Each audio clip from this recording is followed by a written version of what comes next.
What the hell is that thing? The officer asked with a hand on his taser. It's called a Jenny Hanover. It's just a disfigured stingray, really. Why the hell did you even buy that thing?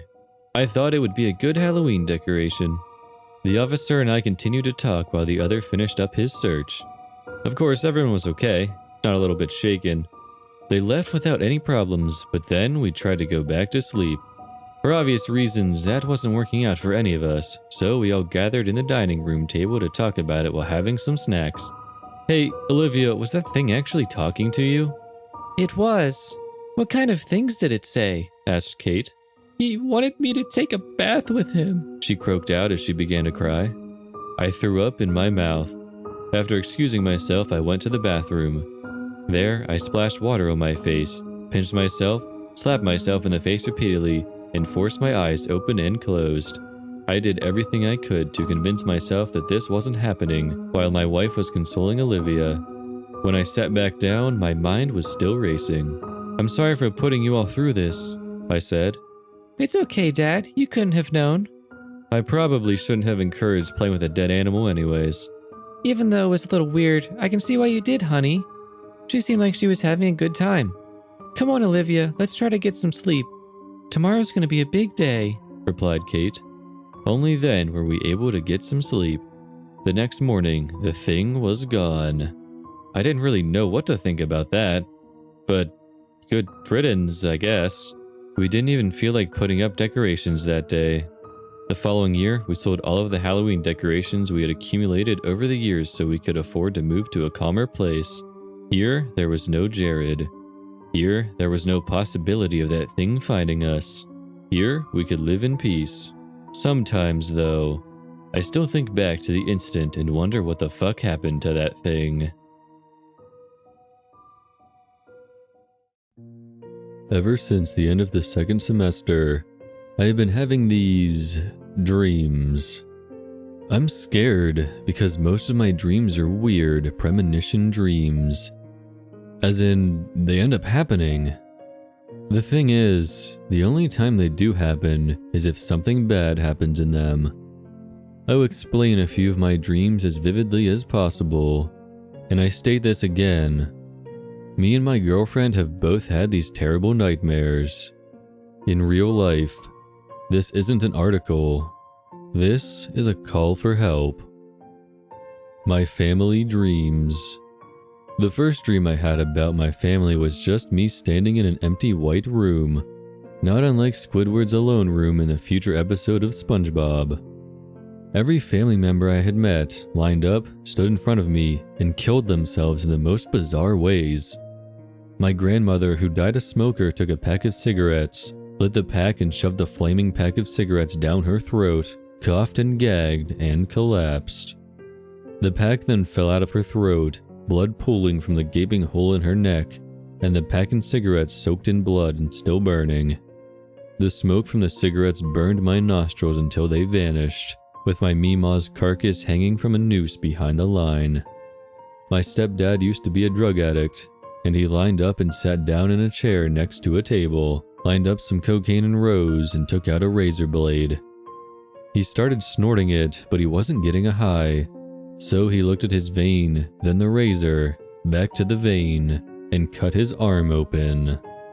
He then slid the drugs onto the bloody razor and poured it into his open vein, the blood shooting into the air, getting everywhere, staining the eggshell white floor. Those are the two worst ones that I witnessed, and after the line ended, I would wake up.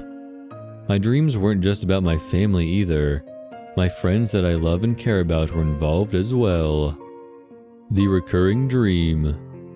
Everybody knows the opening to Robot Chicken, right? The chicken strapped into the chair? That's how my dream starts. I'm strapped into a chair, my eyelids peeling back and being forced to watch several TV screens.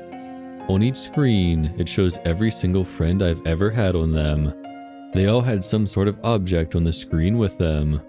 My friend Alex, as mentioned above in the picture, had a bone saw with her. She waited until I made eye contact with her screen for over 30 seconds, then slowly brought up the saw, pointed it at me, and said in a demonic, demented voice, "For your sins." and spoke in tongues while slowly delimbing herself. As she cut off each individual finger, a whisper came out and the disembodied fingers burst into green flames as they fell into the blackness. She kept working up each individual joint, cutting off hand, then arm, then ankle, each while repeating the same phrase in that creepy, evil voice. It was complete gibberish to me while she just kept cutting herself away. When she only had an arm left, she took the bone saw to her neck and slit her own throat. I haven't been getting sleep for weeks now, and NyQuil and other medicines put me to sleep, but I still have the dreams. I've tried everything. If anyone has an idea, please feel free to post in the comments below. Your sleepless friend, Jake. Rumor has it that every Halloween, during the hours of 2 a.m. and 5 a.m., there is a void that opens up in reality. It's said that you can take advantage of the void. For a price. You must stand in front of a mirror in a pitch-black room with your gaze fixated on the mirror. If you remain in the room when the moment arrives, you will feel a chill seize your body. Place your right hand on the mirror and whisper, "I accept." If done correctly, in the mirror there will be a faint image of an infant with no flesh and pitch-black eyes. He will stare directly into your soul, and you will be filled with unspeakable terror. You will also hear the buzzing of flies and nervous whispering. The infant will ask you 5 questions about events that have occurred in your life. His voice will sound like the rubbing of sandpaper and will be devoid of all human emotion. For each question that you answer incorrectly, one of your 5 senses will be consumed and lost to you forever. For each question that is answered correctly, you will be able to recite the name of someone you know. That person will be found dead the next morning with their flesh removed and their eyes missing. I dreamed, and it was out there, but dreams are so incoherent. Tonight I dreamt about killing somebody, and it was just the worst. Like, man, I've never even thought about it. All day, death completely left my mind, and then I was reminded, and then I decided to write this all over again. To die dreaming is one thing, but to die in somebody's dream is another. Mother Teresa of Calcutta has appeared in my dream only once, and it was the most awful experience I probably had while dreaming.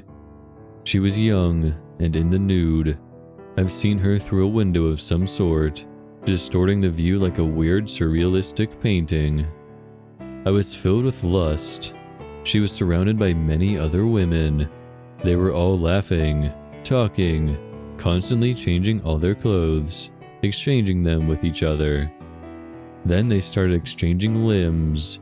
Arms, legs, and heads were constantly changing at high speed, rolling around in this mess, each second getting more soft, more perfect, hair like wigs, faces like dolls, and bodies like mannequins, completely hairless, incredibly soft legs, back, breast, and buttocks floating around the room to form characters for mere seconds. It was a roller coaster of emotions, lust, fear, and disgust. It was the strongest sensation I've ever dreamed of. I couldn't look away. It didn't take much time before this voyeuristic spectacle ended, however. Everything quickly got progressively darker very fast and I saw a black screen. Darkness. Nothing. And then I saw her again. In a field hospital, sitting a few empty beds away, looking in another direction. Darkness, once again. Then I saw her in the same hospital, exactly 1 bed closer to me, looking at me, piercing me with a look I can only compare to one of the artworks used for the Court of the Crimson King. Just this dumb, infuriating stare that I could not decipher. I did not know how to feel. I felt bad. I felt scared. Like I just saw a video I wasn't supposed to be seeing. It was not the first time, and it won't be the last time. So many of my dreams felt like I was watching a video.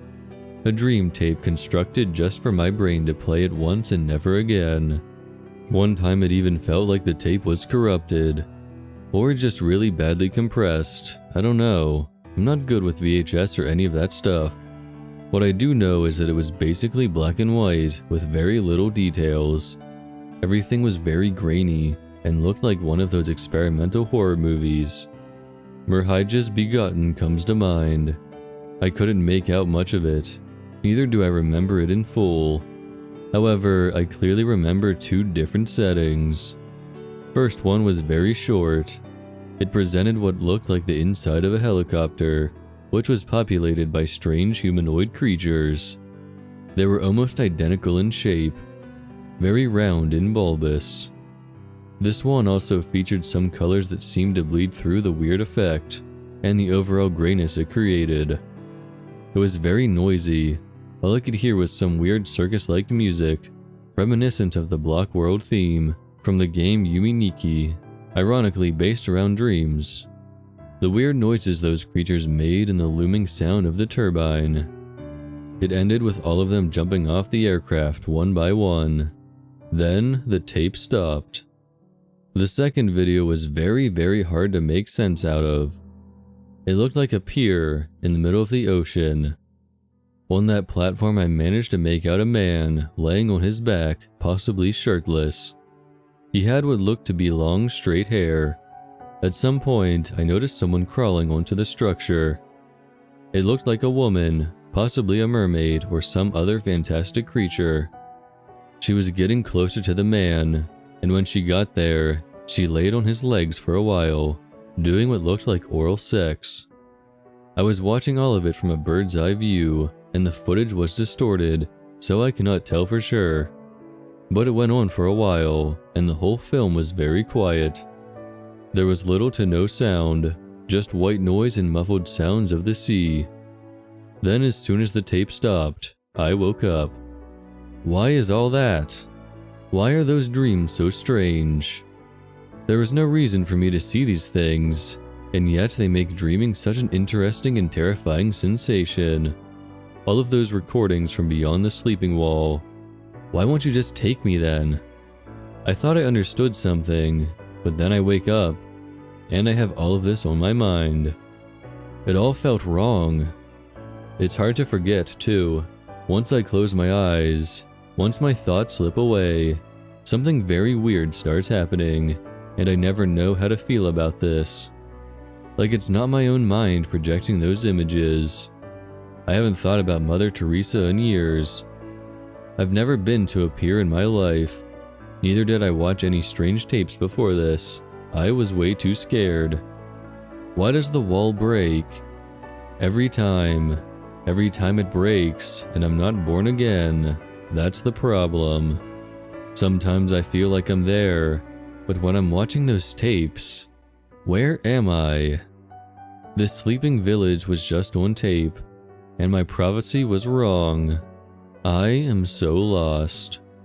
I thought I was in someone else's mind. But not only was this a failure, I've let someone get into my mind. I've let something get into my mind. I've let this strange obsession occupy it, and I